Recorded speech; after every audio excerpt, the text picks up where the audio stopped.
Evening.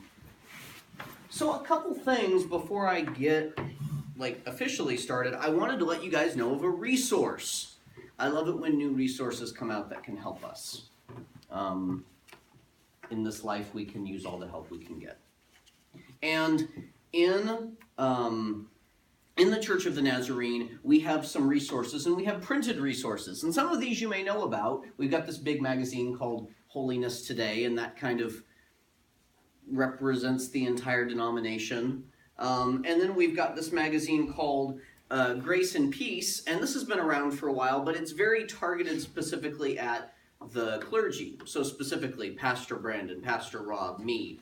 So we've had this resource, and it's not new, but it's something that has been targeted very specifically at clergy. So then Holiness Today is good, but I think the question that you could ask, and that those who run this denomination have asked, is, what about the rest of us?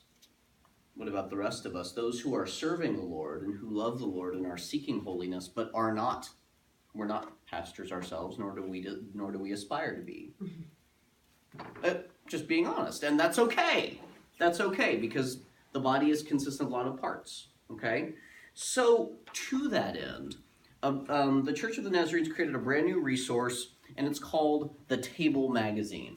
Okay, so I'm just going to kind of pass it down this way, so you can kind of look it through. It's a brand new thing that the church was able to create because we give to the World Evangelism Fund, and apparently this last year, World Evangelism Fund giving was extra high, where they had a big surplus, and they really wanted to create this to address a specific need. That need is, we've got a whole ton of people in our society, and we can see that especially here in Portland, that are not religious or don't go to church. Right?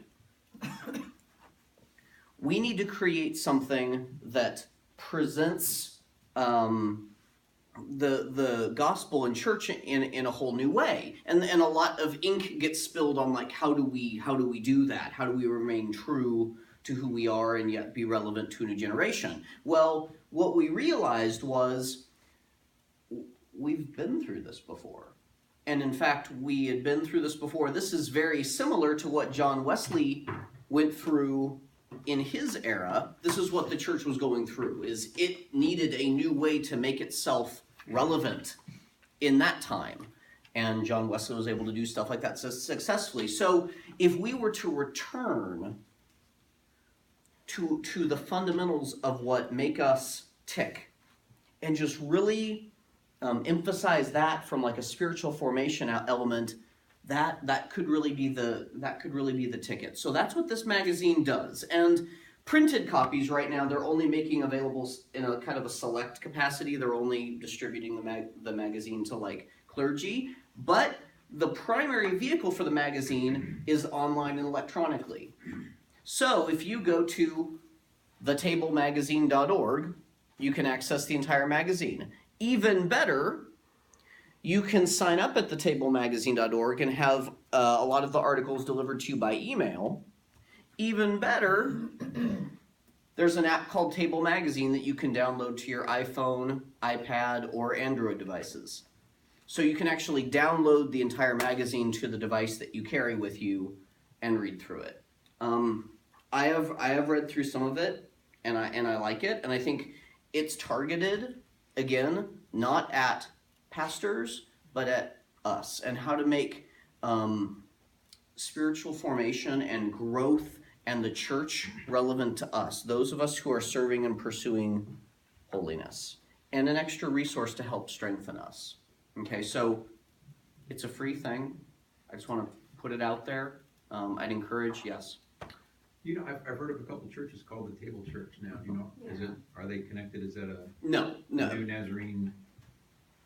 It's not a connection, but it is going by some similar themes. It actually, the center verse that it rotates around is a verse that we covered in this class, where you have the passage where the early church met together daily and they were breaking bread together and reverential awe came over everyone and they shared everything in common. That verse, that's where they get the concept of the table. How can we learn to come together in that sense and with that spirit as a people. Hey, let's talk about how we can do that. Okay, so the Table magazine, and I just want to put that resource out there to you. Okay, moving on while people look over that. I wanted to share with you, I've been gone for a while, and it has been a very interesting and difficult time in my life and my family's life over the past, what's it been? Since early December, so a little over a month. And I wanted to share some of the lessons I've been learning. Now, what I'm not going to do is I'm not going to share a lot of the details surrounding like the things we've been going through. One day, I hope to use that as kind of a redemptive story, but I'm not going to yet. That's going to be for when I think my family feels ready. I think both Rosa and Sanaa and the rest of my family kind of need to feel comfortable in that category before I share things in more detail. But what I'm going to do is, without sharing any details, I wanted to still leave you with the spiritual lessons I've been learning.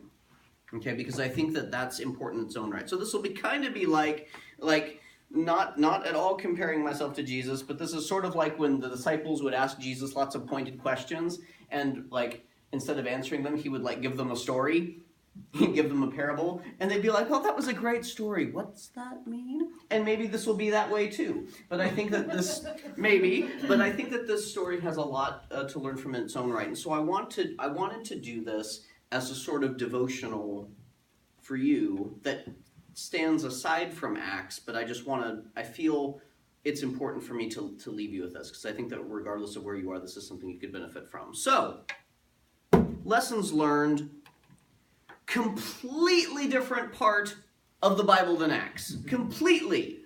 And I have found myself over the past month in the place of King Amaziah of Judah. King Amaziah? Oh, Nate's clearly gone off to the reservation. Call Pastor Brandon. Clearly Nate meant to say like David or Moses. What are all those redemptive figures? Moses or Paul or something like that. Yeah, that's clearly what Nate meant. Amaziah? And I know that all of you spend as much of your devotional time as you can in the middle of 2 Chronicles. I totally understand that. Just when you turn open the Bible, you just want to imbibe in the Word. 2 Chronicles is like the first place you go. Totally understand. So I'm going to go to this really obscure place in Scripture. Incredibly obscure place.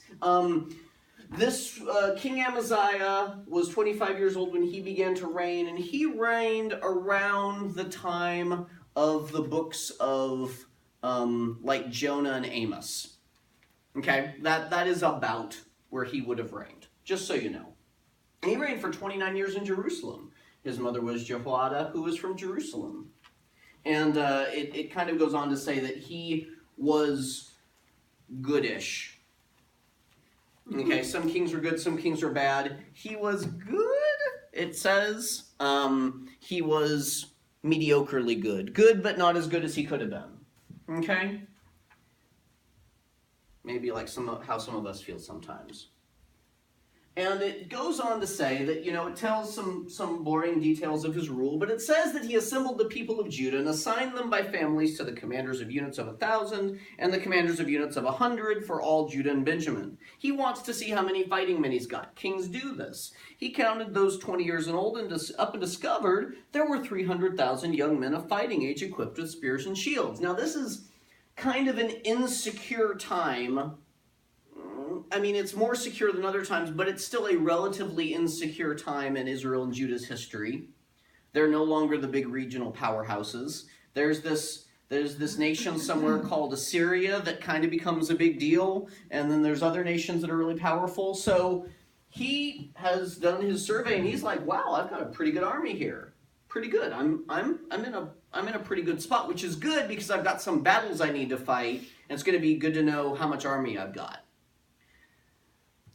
Nothing really wrong there. He's in a pretty good place. But then we've got that he hired 100,000 Israelite warriors for 100 talents of silver. this is where things start to go sideways, because if you know anything about this time period, Judah, you had good kings and bad kings, but Israel, the northern kingdom, was super bad. Like there was no goodness there at all. It was an incredibly idolatrous place, no good to be had there, and God in fact said, yeah, I'm not with those people at all. Like, I'm gonna kind of stay and kind of protect Judah. Israel, they are more special to me than other places, but yeah, there's no good to be found there. Now, just so you know, 100 talents of silver. That's funny. From the chair if you want to. Oh, that's awesome. What is a talent? Okay, because it's okay. There is a lot of currency that can be found in Scripture that we don't really use anymore, and I think the concept of a talent is a little weird. So, everything okay there? Okay. But dialing my phone, so Okay. I'm sorry. It happens to the best of us. It's all right. There will be no judgment. It is off. We all do it every so often. Sorry, Nate. What is a talent? It's okay. A talent, think of a giant block of silver. You can have talents of silvers and talents of gold, but if you can have a giant block that in some cases was about half the size of this table, and that was like one of the highest units of currency. That was a talent. So think of a giant block of silver. One talent, I looked it up and kind of what it weighed and what silver's worth now, and one of those talents would be worth about $10,000 by today's standards. 100 talents, which is what he paid for those Israelites, those Israelite mercenaries, was about $1 million. It's a lot of money, even when you're king. That's a good size of the old budget. But he was not secure enough in his original army, so he hired these Israelite mercenaries. That was the wrong thing to do. A prophet visited him and said, "O king, the Israelite troops must not go with you, for the Lord is not with Israel or any of the Ephraimites." So he did something. Even if you go and fight bravely in battle, God will defeat you before the enemy. God is capable of helping or defeating. So you're doing what you think is the right thing. You make a choice that feels right to you in that instant. And here you have a prophet of the Lord that says, "Oh, that was really, really bad. What you just did there, that mistake will take you down just for that. Like God will take you down for this decision." So he's got that going on. The mercenaries that he just paid the equivalent of $1 million for. So when we sin and when we do the wrong thing, there's spiritual consequences. Even when we realize it's the wrong thing, there's spiritual consequences. In this case, that spiritual consequence is like a prophet of the Lord actually coming up and saying, "You've really gone the wrong way," which you never wanted to be in that spot. Just pro tip, don't get the prophets mad at you. It doesn't work out well, okay? But hearing that, then Amaziah's reaction to this is very similar, probably, to what ours would be if we were in the similar situation. Amaziah said, "But what should I do about the 100 talents of silver I paid the Israelite troops?" See, here's the thing. Okay. Earlier, a couple months ago, I booked a hotel room for Rosa and I to stay at for an evening because my parents were going to come up. They were going to watch the kids. We were going to go away, get some time at the coast. So I booked a hotel room to do that. That was going to be great. But then my mom had to have hip replacement surgery. They couldn't come up anymore, so I had to cancel that room. I had to cancel that reservation. And I got my deposit back. That's what we're used to. We pay for services rendered. If for some reason the service can't be performed or completed, we expect to get our money back. This isn't like that. When you give money to mercenary armies, they don't give refunds. This is not oh, hey guys, I changed my mind, seemed like a good decision, not anymore. Do you think I could have that $1 million back? Maybe? Like, would that be okay?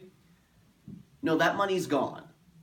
They've got it now. They're not giving it back. So he's looking at this immense amount of money he just gave. He's got a prophet of God mad at him. But then there's just a huge material loss, and it can't be undone. There's no going back on it. So he's sitting there, sitting in the wreckage of, oh my gosh, I've made this choice that has had spiritual consequences, but then sometimes the sin we commit has earthly consequences as well.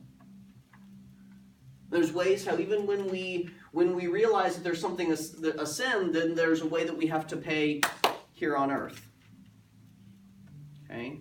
And that's what Amaziah is staring down now, is realizing, oh my goodness, that money's gone. I might have just as well lit on fire, except I don't know how to light a tile on fire because it's a big block of silver. But if I could, it's gone. And so he asks the prophet, what do I do about the 100 talents of silver? What do I do about this giant material loss? And the prophet responds in a way that this is the way what I would want you to take with you. The prophet responds this way. The Lord is capable of giving you more than that. The Lord is capable of giving you more than that. So Amaziah heeds that advice. He dismisses the troops that had come home from Ephraim and sent them home. They were very angry at Judah and returned home. So those mercenaries, because in addition to what they got paid right there, you would think that they would be happy. They got money for nothing, but they weren't just expecting that. They were expecting a significant share of the plunder of whoever they got to go fight. That was like the down payment for their services, but then they were expecting wine, women, and song at the end of a great battle. Okay? And now they're not going to get it. So they return home really mad. But Amaziah boldly led his army to the Valley of Salt. The Lord allows him to defeat his enemies. So he does the right thing. After doing the wrong thing, he does the right thing. And the Lord allows him to have victory. So God forgave when Amaziah acted in obedience. But now the troops Amaziah had dismissed and had not allowed to fight in the battle raided the cities of Judah from Samaria to Beth-horon. They killed 3,000 people and carried off a large amount of plunder.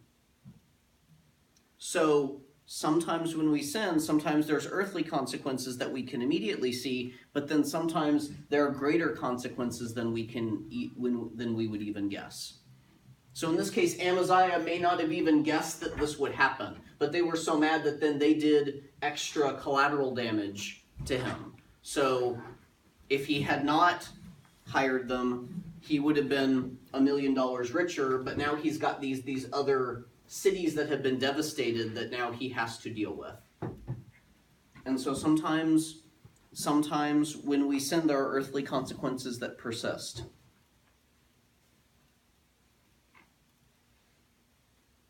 And we know that that's a reality for sin, but what I want to leave you with is this. The Lord is capable of giving you more than that.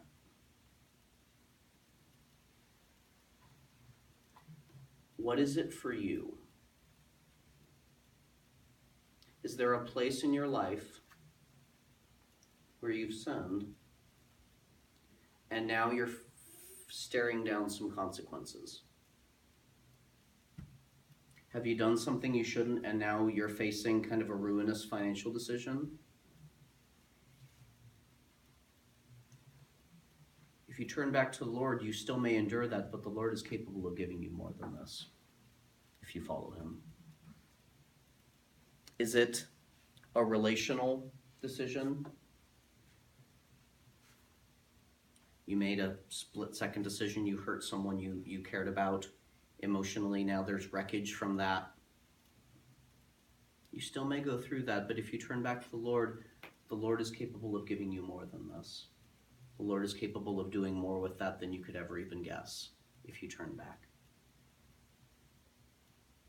If you've done something else that caused pain or suffering or damaged your walk with the Lord, you feel those consequences. And maybe you're sitting like Amaziah was and being like, I just did something that just really cost me big. Or maybe you can think of a time where that's been true for you. If you turn back to the Lord, no matter where you're at, you follow him, the Lord is capable of giving you more than this.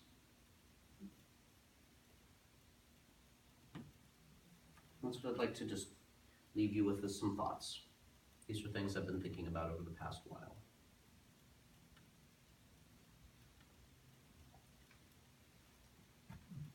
Any questions? If not, I'll move into Acts.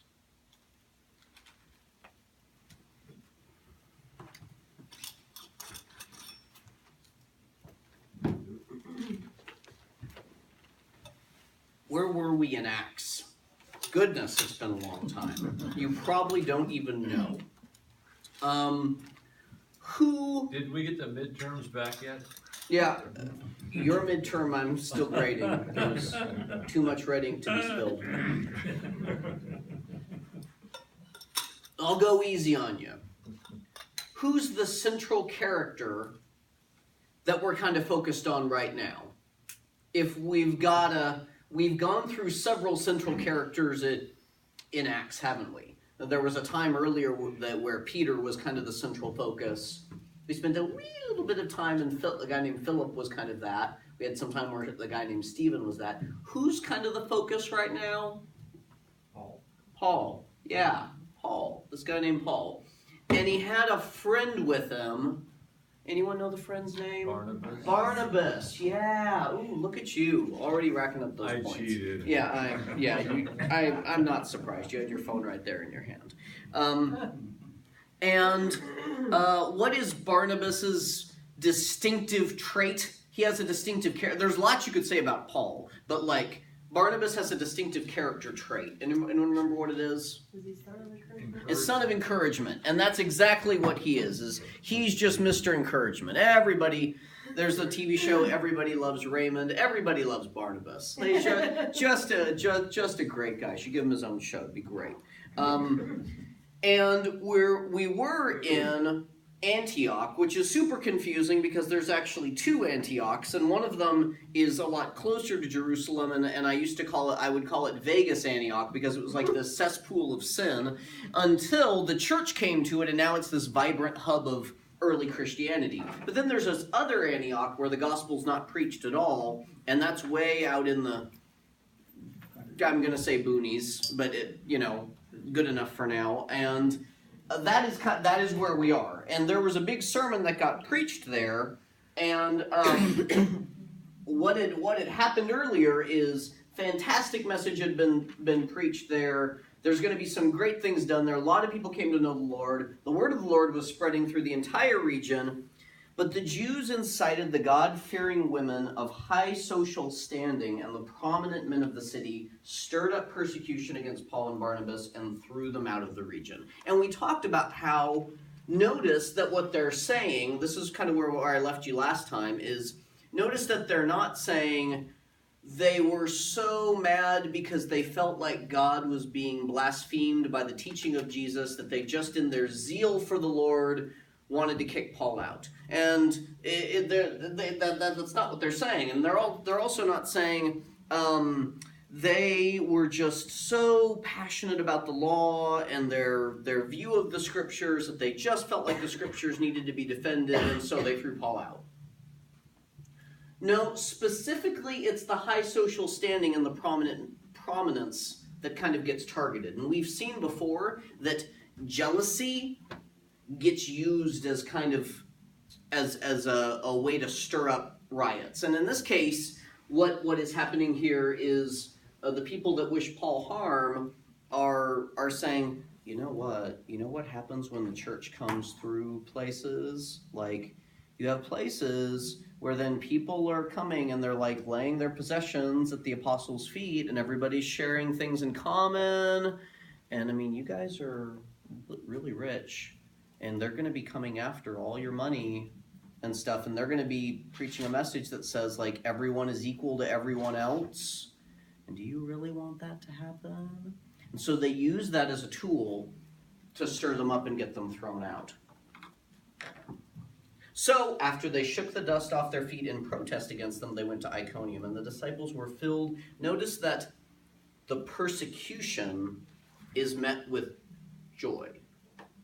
Because see, this is happening with, like, they're facing this persecution, but at the same time, the church is spreading like wildfire throughout the region. And so rather than it being a discouragement to them, they're filled with joy and with the Holy Spirit.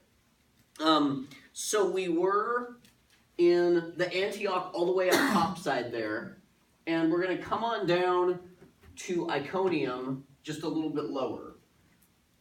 And the same thing happened in Iconium when Paul and Barnabas went into the Jewish synagogue, and they spoke in such a way that a large group of both Jews and Greeks believed.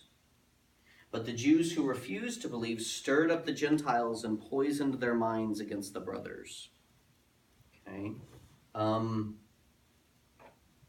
So similar reaction. It's almost like Paul's got a group of people that are kind of tailing him and following him where he goes because they hate him so badly. But they stayed there for a considerable time. So they stayed there for quite some time, just there in Iconium, speaking out courageously for the Lord, who testified to the message of his grace, granting miraculous signs and wonders to be performed through their hands. Observe, who testified? Read the God testified. God testified to the message that Paul was preaching. God's way of saying, yes, this message is legit. Let me provide you with signs to demonstrate that this is for real. But the population of the city was divided. Some sided with the Jews and some with the apostles, becoming kind of a theme. When both the Gentiles and the Jews, together with their rulers, made an attempt to mistreat them and stone them.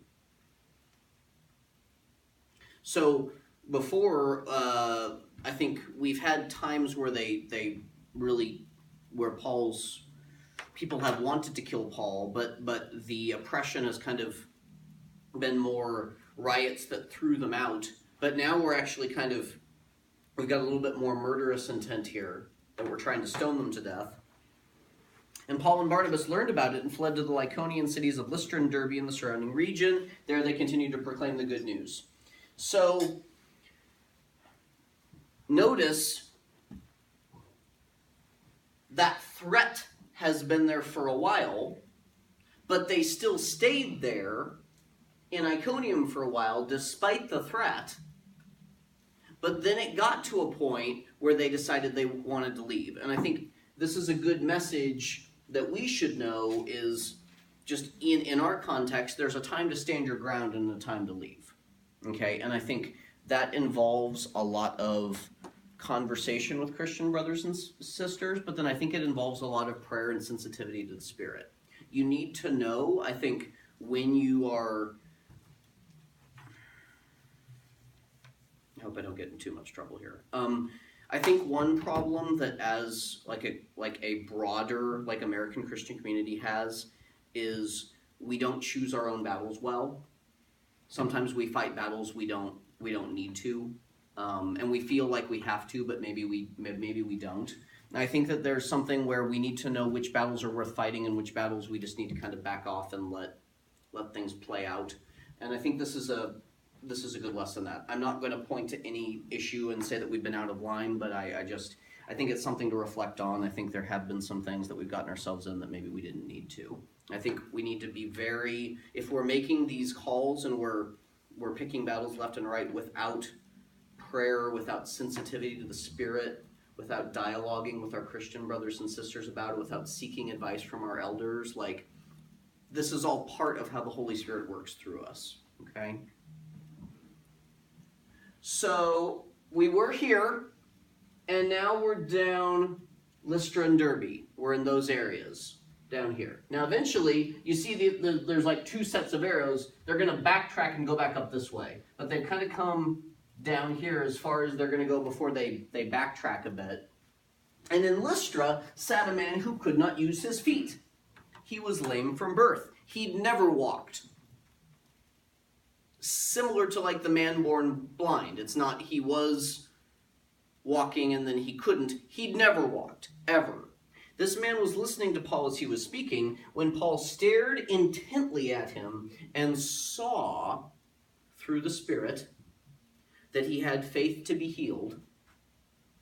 Because that's not like having brown or blonde hair. Like, you look like you have enough faith to be healed. Like the Spirit helped him to see that. Okay?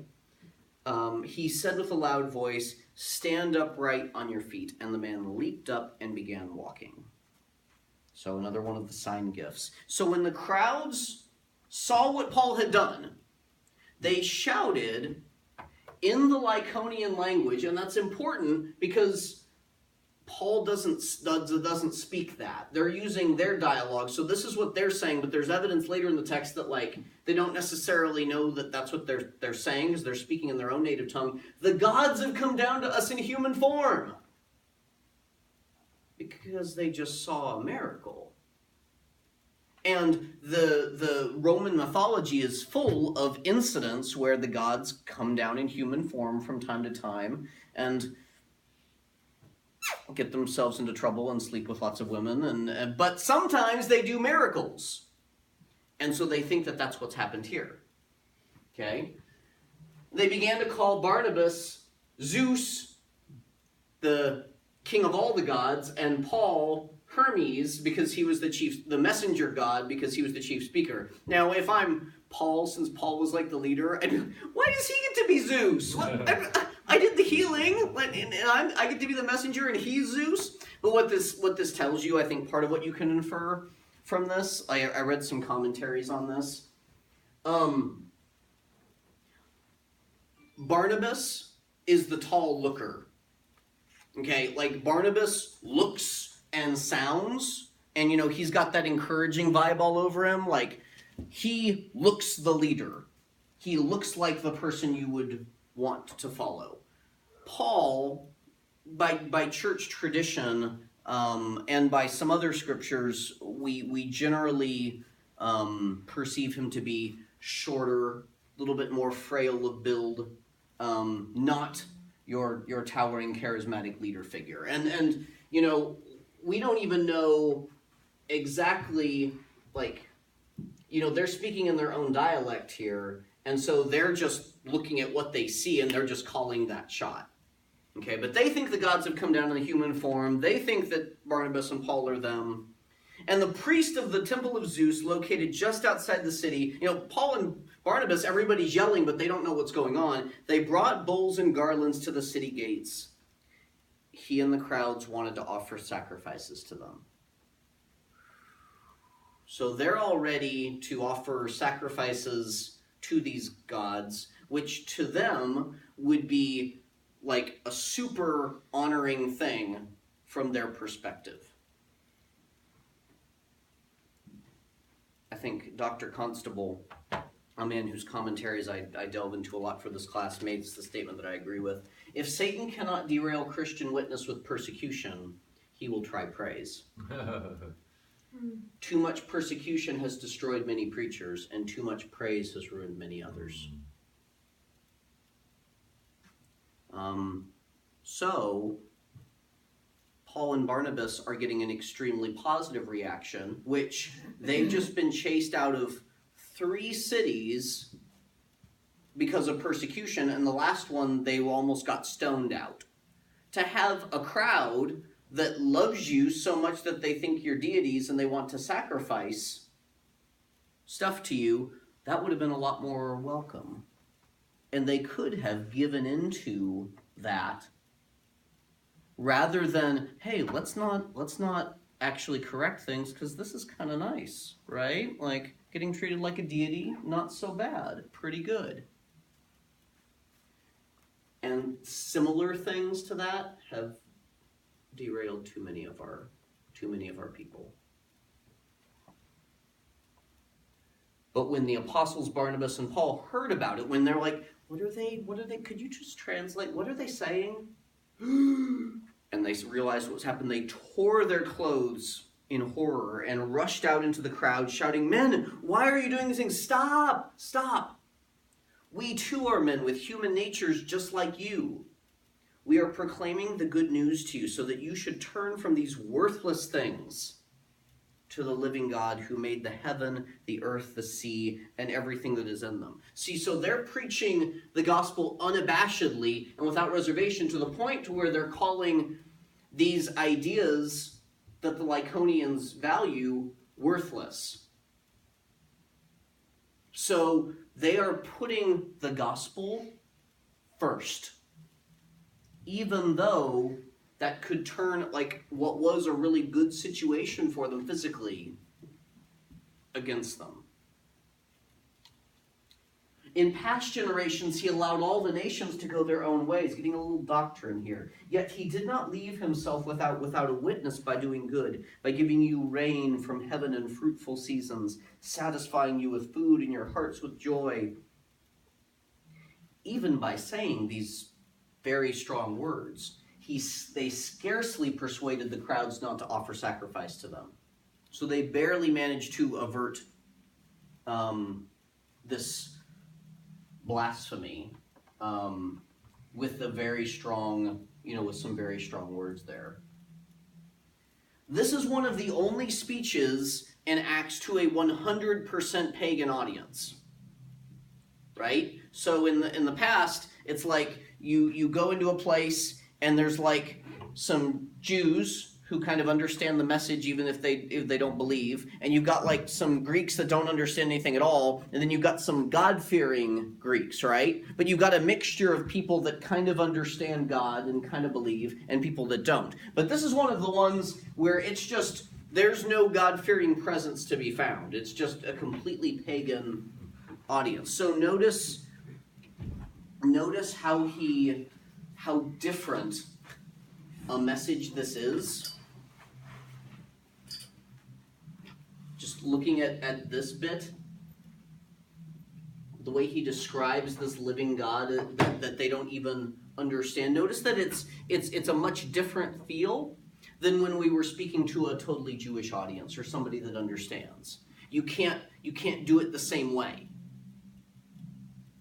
Okay, so I think things like giving you the 4 spiritual laws and saying go out into the crowd,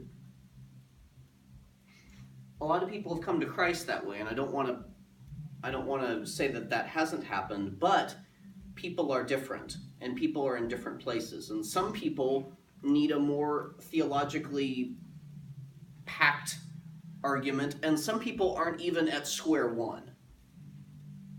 Okay, things to keep in mind. But Jews came from Antioch and Iconium, and after winning the crowds over, these crowds that loved Paul and Barnabas so much they were ready to sacrifice things to them, they stoned Paul and dragged him out of the city, presuming him to be dead. So they finally were able to surround him, and they stoned him to what they thought was to death. But after the disciples had surrounded him, he got up and went back into the city. It is certainly, there's different opinions here. There's a possibility that he really wasn't hurt that bad, but they thought that he was hurt that bad. Or it is, and I kind of believe that he was given enough damage to where he should have died, but the Lord worked a miracle and preserved his life. Okay? But generally, when you've just been stoned, you're not walking for a good bit after, because stones crush, okay? But he got up and he went, where?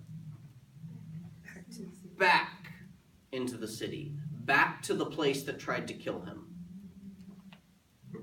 On the next day, he left with Barnabas, but notice that he went back. I think there's a really awesome quote from John Wesley: always look a mob in the face. Always look a mob in the face. There is something for knowing when to leave, and there's also a time when it is appropriate to, even in the midst of persecution, go back and look the mob in the face and say, I'm coming back, here's what I stand for. So, we're now going, where are we going? We're going to Derby. In Paul's letters, Yep. didn't he always say that he would write to somebody and say, I know you think I'm bold when I write, but I'm sometimes weak when I speak. It seems like he was trying to say, hey, I'm not weak. And he stepped up to the crowd. Yeah, I think they're good point. Good point. I think when we look at Paul, we definitely see a lot of courage. We see intelligence, where there are some times where he'll look at a situation where he'll look at the situation and say, I'm not going back in there. But if he does that, it would be because he didn't think it would be the best thing for the message, or because God actually said, don't go that way. But he never lets lack of courage prevent him from going a certain direction. And if the only thing, I think it's very clear from Paul's writings that if the only thing in his way is like what people might do to him, it's a no-brainer. He'll go back in. I think throughout his life, he just, in our simpleness, he had no fear. Yeah. He just, I read a really great thing the other day where you can trace kind of Paul's increasing humility over the course of his life to his later writings at the end of his life, where he actually says, I am the least of all the Christians. I'm the least of everybody. I'm the worst sinner. Like, I am valuable for what I can do for the Lord and how he considers me, but that is my value. And I think that's just an incredible amount of, it's quite the testament. So, he keeps traveling. After they had proclaimed the good news in that city and made many disciples, they returned to Lystra, to Iconium, and to Antioch. So they went, I hope I put it in here. Yeah, good. After they proclaimed the good news in that city, they made many disciples. They returned back to the places they'd been. They, note what they did, strengthened the souls of the disciples and encouraged them to continue in the faith, saying, we must enter the kingdom of God through many persecutions. How's this different from what they did the first time? When they went through the first time, what did they do? How's this different? They spoke to as many people as possible. Right. You're on the right track. Specifically, what did they speak that is different from what they're doing right now? The new message, the gospel message, who Jesus was. Ding, right there. Then they spoke the gospel because people didn't believe. Now they're going back where people already believe, and rather than, they don't need to preach the gospel because who is now? The people that live there, these new converts. And so instead, they're putting their energy towards strengthening the souls, building up these new believers, and encouraging them to continue in their faith despite the persecutions. Discipleship. Here's where we get a model for discipleship. There's one place where evangelism is important, but then once we've done evangelism and people have come to know the Lord, we follow up. Here you're starting to see a model for why we do what we do as a church. Okay? There's a place for evangelism and bringing people to faith, but then we follow up. We don't just leave them there. We follow up and then we strengthen them and we encourage them and we equip them and we provide them with tools. And when they had appointed elders, what have they just done? They've created, begins with an L, Leadership. They've created church leadership. So now we've got this new body of believers, okay, and we've now strengthened them. We've given them the tools to kind of grow. We need to now create leadership. So they created leadership, and then they spent time with them, prayer and fasting, other tools to build up a body, helping them understand better how to do this prayer thing and enrich their spiritual disciplines. They entrusted them then to the protection of the Lord in whom they had believed. Then they passed through Pisidia and came into Pamphylia, and when they'd spoken the word in Perga, they went down to Attalia. Great. From there, they sailed back to Antioch. And again, super confusing because we were just up there in Antioch. But see, this isn't the Antioch that didn't have believers in it. This is the original Antioch near, I call it the original Antioch, Vegas, Antioch, where the bigger church is, where they had been commended to the grace of God for the work they had now completed. They went to all those places on the map, and now they've come back home. When they arrived and gathered the church together, they reported all the things God had done with them and that he had opened a door of faith for the Gentiles. Hey, guess what, guys? It's not just you. Like you thought that it was just you in this one city. But guess what? We went to all these other places where they don't even speak your language and they don't even look like you, and we gave the message of faith to them too, and they believed just like you did. They came back all the way back, and now we're here. Okay? The end of Paul's first missionary journey. 500 miles by sea, 700 miles by land, and this is not by train. No. How long do you think it was? Oh, that's a really great question, and I had that. Like months? No, Years? I want to say, I do think it was actually years. Okay, I'll follow up on that and let you know for next time. If I remember correctly, I want to say it was like a couple of years. Because that time where it says, and they got to Iconium and they spent some time in Iconium, a lot of time goes into that sometime there. Like it was actually a longer period of time. But I want to say this is like a 1 to 2 year thing, but I'll follow up on that. And during that time, Galatians is written. Okay, so we get that first book there from him, because we go through that whole Lystra and Iconium and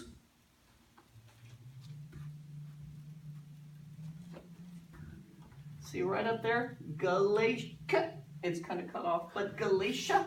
This is all Galatia up there. Okay, so those are the Galatians. Okay, coincidentally, who he wrote the book to. Okay, but that is. Isn't that mainly Islam country right now? Oh. Yeah, because it's Turkey. Now, so like 99% Muslim, but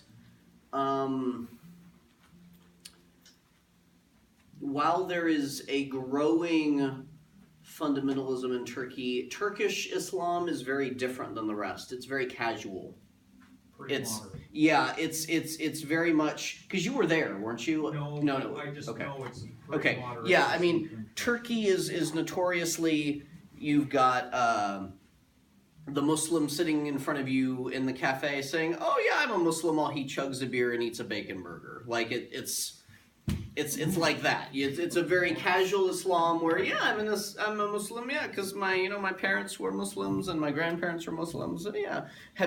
So you go to mosque? Oh no, I don't go to mosque. Are you kidding me? No, I don't go to mosque. But I am a Muslim and it's very important. So you've got it's a very cultural, ethnic thing. So when you get that is what Islam looks like in Turkey, and that is the way it's been for a long time. It's the America of the Middle East. Kind of, yeah. And part of that, where it is, you've got a lot of ethnicities that go through there, and it remained very cosmopolitan, and just I think the influx of lots of different cultures and stuff like that kind of helped moderate that a bit. But I have another question, because I've Okay. had friends that have gone, I think, in that area. okay, And I understand that Turkey has a lot of Christian shrines. yes, And I'm wondering if it's in that area or closer up to the Black Sea or... okay, great question. This is an ancient map, so I can't really pinpoint. I think Constantinople, what's now Istanbul, is up, I think, further this way. But this, here's what's going to happen. Let me just give you spoilers, okay, to the end game. And I might as well, because I'll end this chapter here. I'll end tonight here. This whole area, like, Christianity becomes super strong, okay? And spoilers in what happens after, Christianity gets practiced in a way that moves west, and one day we would call that Roman Catholicism. And then there's a Christianity that's practiced that pretty much stays based here in Antioch and these areas. And that becomes what we would call Eastern Orthodoxy. And basically, over the centuries, what happens is this area becomes very, very Christian. And so, yeah, there are a lot of Christian churches in this area and Christian shrines, and they're all very old because, yeah, Christianity is ancient here, and it stretches back to the passages we just studied. Paul's going to be all around this area, and these churches that have been planted are going to spread. So yes, this area, so yeah, if you go to Turkey, there's a lot of Christian shrines. I think the most famous, even though it's newer, is this massive, beautiful thing called the Hagia Sophia, okay? Which is now a mosque. Which is now a mosque, kind of, even though it's more a museum now. But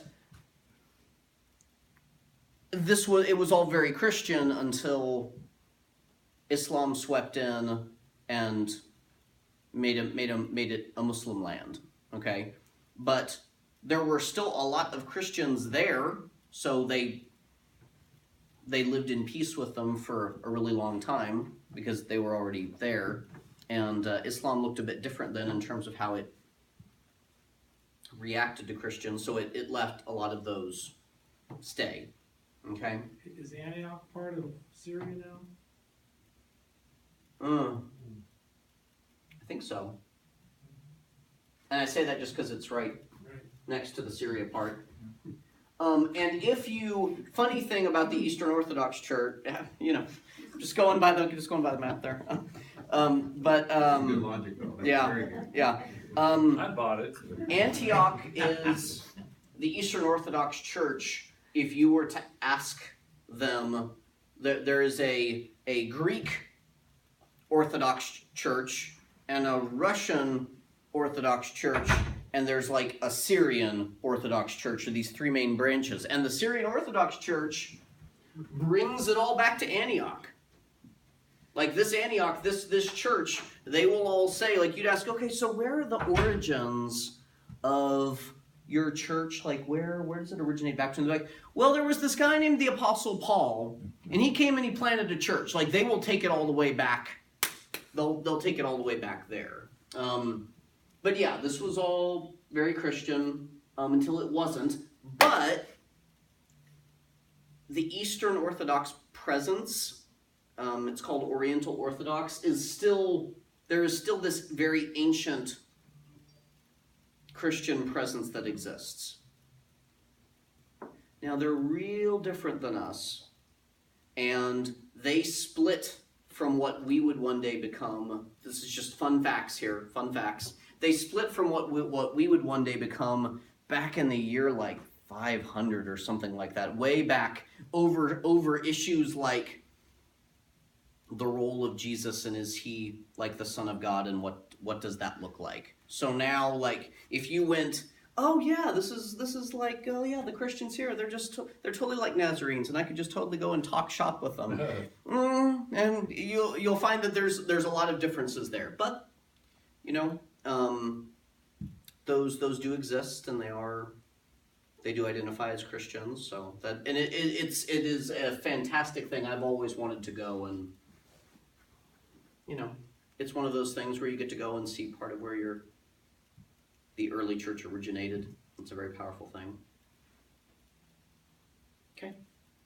Any other questions on that?